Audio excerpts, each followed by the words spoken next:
अस्सलाम वालेकुम दोस्तों, कैसे हैं आप सभी लोग? ठीक हैं? उम्मीद करता हूँ आप सब लोग ठीक-ठाक होंगे। यूनिवर्सिटी ऑफ हेल्थ साइंसेज की तरफ से एक पब्लिक नोटिस जारी किया गया जिसमें प्राइवेट मेडिकल सेक्टर्स के बीडीएस के एडमिशन्स के हवाले से डिटेल शेयर की गई है। तो आज की इस वीडियो में हम वही डिटेल देखने वाले हैं। अगर हम उनकी वेबसाइट पे देखें तो उन्होंने यूएचएस की तरफ से एक नोटिफिकेशन जारी किया गया है, जिसमें एक शेड्यूल बताया गया है कि अब आपको कौन-सा शेड्यूल कैसे फॉलो करना है। जिस साइट का लोड है, मैंने इस फाइल को डाउनलोड कर लिया है, आपके साथ डायरेक्ट फाइल से ही शेयर कर देता हूँ। यहाँ पे आप देख सकते हैं कि यूनिवर्सिटी ऑफ हेल्थ साइंसेज की तरफ एक प्राइवेट मेडिकल सेक्टर्स के लिए जो डेंटल कॉलेजेस में बीडीएस के दाखिले के बारे में ये नोटिफिकेशन दिया गया है। बताया गया है कि पंजाब के जो प्राइवेट मेडिकल सेक्टर के 18 कॉलेजेस हैं जिसमें तो बीडीएस करवाया जा रहा है। अगर उसकी बात करते हैं तो यहाँ पर सबकी डिटेल दी गई है और साथ में की वेबसाइट भी मेंशन है। यहाँ से आप उनकी डिटेल और वेबसाइट को देख सकते हैं। वीडियो को पास कर सकते हैं क्योंकि वीडियो बहुत ज़्यादा लंबी हो जाती है, इसी मैंने इसको शॉर्ट करने के लिए आपको सिर्फ ये एक पॉइंट दिखा दी है। यहाँ से आप इसको स्टॉप करके देख सकते हैं। उसके बाद हम बात करते हैं अगर शेड्यूल की, तो जो शेड्यूल हुआ है हमारे पास वो ये है कि हमारे पास ऑनलाइन एप्लीकेशन जो है वो 19 फरवरी से स्टार्ट होगी। सुबह 9 बजे पोर्टल ओपन हो जाएगा और इंशाल्लाह सबसे पहले आपको 9 बजे अप्लाई करने का तरीका भी बता दिया जाएगा। और 28 फरवरी को शाम 5 बजे अप्लाई करने की डेडलाइन ख़त्म हो जाएगी। और 15 मार्च को आपकी ऑर्डर ऑफ मेरिट लिस्ट जारी की जाएगी। और फर्स्ट सेक्शन लिस्ट जो है वो 17 मार्च को, सेकेंड 21 को, और थर्ड 27 को जारी की जाएगी। और ये कम अप्रैल से क्लासेस स्टार्ट हो जाएंगी।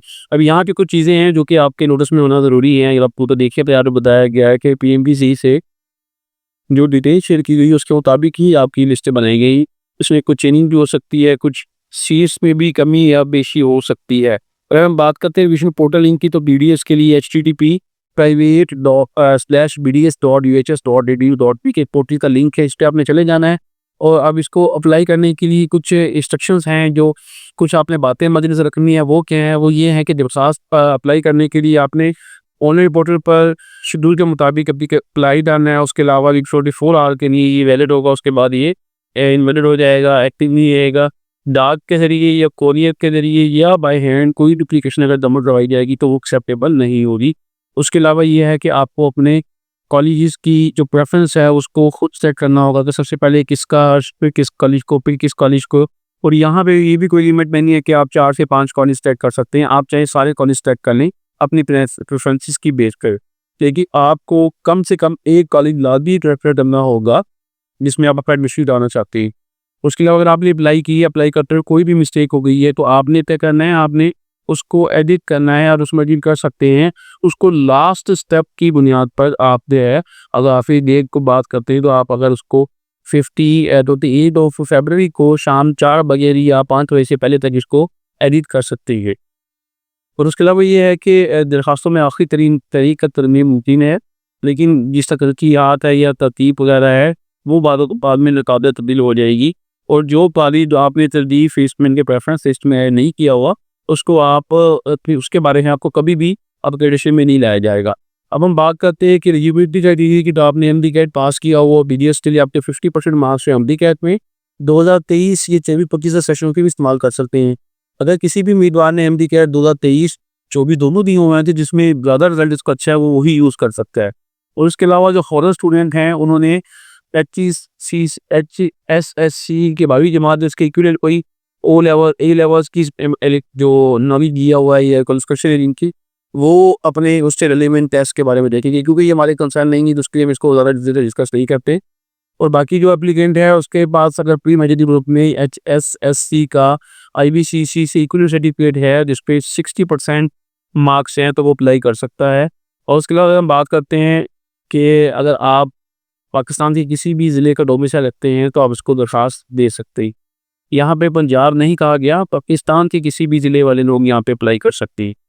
इसके अलावा अगर हम बात करते हैं एक जो कंपल्सरी डॉक्यूमेंट्स हैं वो क्या हैं, अगर आपकी मैट्रिक तो उसकी डिग्री होनी चाहिए, फोटोकॉपी होनी चाहिए, आईबीसीसी से अटेस्ट होनी चाहिए, और आईडी कार्ड होना चाहिए, डोमिसाइल होना चाहिए, बेफाम होना चाहिए, आपके गार्डियन का आईडी कार्ड होना चाहिए। उसके अलावा ये है कि अगर आपने फाइनेंस करना है अपना फॉरेन शिप पे या जो तो आपकी जो गैर मुल्की शीट्स हैं उनके लिए अप्लाई करना है तो उसके लिए आपके पास के काम आए जो भी आपकी आइडेंटिटी है वो होनी चाहिए।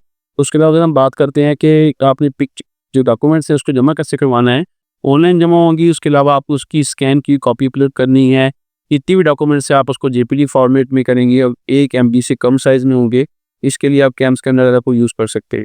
और उसके अलावा ये बताया गया कि जो असल डॉक्यूमेंट्स होंगे सिर्फ उनकी ही स्कैन कॉपीज़ की जाएंगी, फ़ोटोकॉपी को मज़ीद स्कैन नहीं किया जाएगा।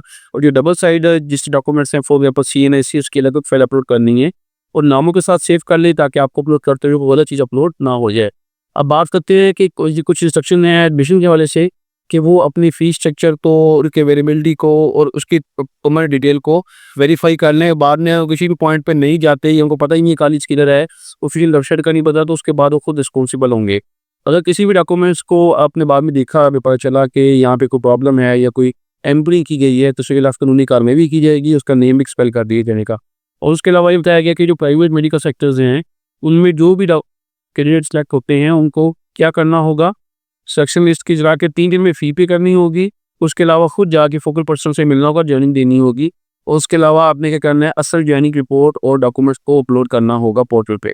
ये तीनों काम करेगा तो ठीक है, अदरवाइज़ उसका नेम रिमूव कर दिया जाएगा और नेक्स्ट स्टूडेंट को ऊपर ले आया जाएगा। तो ये बताया गया। उसके अलावा ये कोई भी स्टूडेंट वहाँ पे नहीं आता तो उसका नेम इससे रिमूव हो जाएगा। अगर एक कॉलेज उसका नेम आ जाता है, उसके बाद वो अपडेट के लिए वहाँ पे दे देता है कंसेंट फॉर्म, तो वहाँ पे उसको अपडेट भी कर दिया जाएगा। लेकिन वो कहता है कि उसमें मैंने यहीं पे रहना है, देन उसको फर्दर अपडेट नहीं किया जाएगा। अब उसके अलावा बात करते हैं फ़ीस के हवाले से, तो जो पिछले कॉलेज को आपने फ़ी पे की होगी वो विदाउट एनी डिडक्शन नए कॉलेज को ट्रांसफ़र हो जाएगी। और उसके बाद आपकी जो एक्सटर्नल फ़ीस होगी, एक्स्ट्रा फ़ीस होगी, वो आप UHS है वो मुकम्मल होने के बाद खुद ही लेगा। ओके। उसके अलावा हम बात करते हैं कि वेबसाइट की, तो ये उनकी वेबसाइट है जो आपको पूरी तरह बता दी गई है। तो ये आपके पास UHS की तरफ से जो BDS प्राइवेट मेडिकल सेक्टर की डिटेल थी वो कंप्लीट शेयर कर दी गई है। होपफुली आपको बात की समझ आ गई होगी। फिर भी किसी को किसी किस्म की क्वेरी है कमेंट बॉक्स में पूछ सकता है। मिलते हैं इसी इंटरेस्टिंग वीडियो के साथ, तब तक के लिए अल्लाह हाफ़िज़।